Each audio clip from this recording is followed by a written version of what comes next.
And we begin tonight back in London, where Scotland Yard has launched a criminal investigation into the fatal fire at Grenfell Tower, which has claimed at least 17 lives and left an unknown number presumed dead. Authorities say it's still unsafe for firefighters to reach parts of the 24-storey building, and structural engineers and the fire service are working together to shore up areas of the burnt-out hulk so the building can be searched meticulously for bodies. It comes as harrowing stories emerge of those who are trapped and are unable to escape, and fears the death toll could reach triple figures. Bridget Burke reports. And I looked behind me, I didn't see my brother. I said, my brother, where is he? They were ignoring downstairs. Then I went outside. I called him, he said, where are you? He said, I'm in the... I said, where are you? He said, I'm in the flat. I said, why you didn't come? They brought us outside. I thought you are with us. He said, no one brought me outside. He said, why you left me? He said, why? I didn't leave. I said they took him outside with me. They didn't. They left him. Omar Al-Hajali describing his final heartbreaking conversation with his brother Mohammed early on Wednesday morning. The Syrian refugees shared a 14th floor flat in the Grenfell Tower block, but became separated in the stairwell as fire engulfed the 24-storey apartment block. The engineering student returned to his flat, where he remained trapped for 2 hours, calling friends and family in Syria. He said, please tell Mum to pray for me, and he was telling me to put Quran for him. He said, are you happy with me? Are you happy about me? Do you have any problem with me? I said, no. Who has a problem with you? You have the sweetheart, Muhammad. You will make it out. The 25-year-old is the first of 17 confirmed victims of the fire, but as many as 600 residents occupied the 120 apartments in the tower. Surrounded by extended family, Mohammed Hakim fears he has lost his mother, father, 2 brothers and sister who lived on the 17th floor. Not losing one member of my family, but losing all 5, the whole entire family. I don't have my parents anymore, and you only get one set of parents in this world, and I had 3 siblings. They're all gone in the space of a couple of hours after leaving their house. They're all gone. And no one wants to give us any information about where their whereabouts are, if they're still within the building or not. Mohammed's cousin Abdul Rahim says his family stood helplessly outside on the street as the inferno raged. This is the worst thing I will remember in my life. I saw my uncle from the 17th floor. He opened the window and he kept shouting, please help us, get us out, and he was saying Allah's name and all this, and I kept looking at his helpless. Another cousin, Rahima Khanum, says she spoke to her aunt as the fire took over. She was like, oh, we're not going to make it, we can't make it, we can see flames under the door. I can see flames under the door.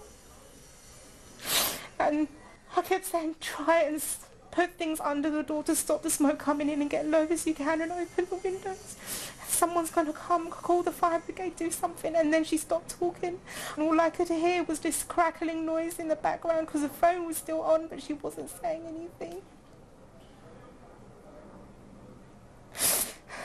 And not knowing is killing me. I really need to find out where they are. As the numbers of confirmed missing and dead continue to grow, families and friends canvassed the streets with posters searching for loved ones.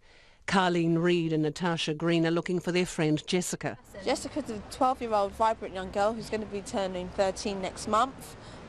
She's a lovely little girl with a bubbly personality, and we're just worried and concerned about her. We just want her home. We want her back now.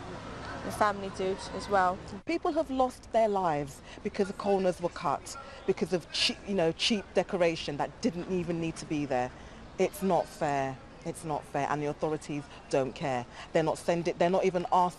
We were just saying, funnily enough, they're quick to call you when they want our rent paid and things like that, but they cannot call to check if we're okay.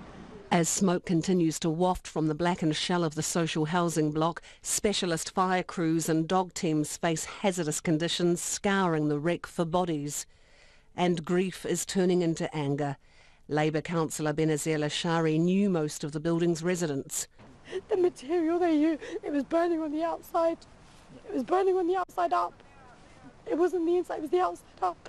It was that material. It was cheap, flammable material.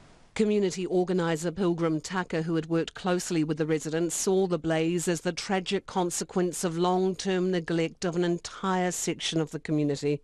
There's been a lot of regeneration. The land here is incredibly valuable. It's one of the most wealthy areas. It's one of the most high demand housing areas anywhere in the country, I would think.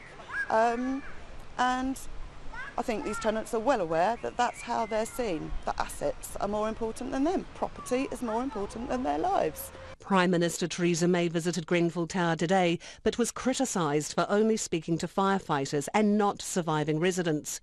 In contrast, Labour leader Jeremy Corbyn was cheered after visiting a nearby church, meeting displaced residents and volunteers. London's Mayor Sadiq Khan himself heckled by residents during a visit to the scene. Understandably, the residents are very angry and concerned and have genuine questions that demand answers. And so, whereas someone needs to be held accountable. Where of course we deaths could have been prevented.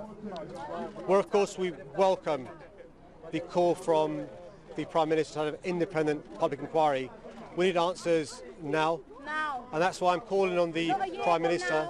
Not 2 years from now, we need it now. And that's why I'm calling on the judge who conducts the inquiry to make sure there's an interim response this summer. We can't afford to wait a number of years, either for the inquiry or for the inquest. And that's why it's important there's a response this summer.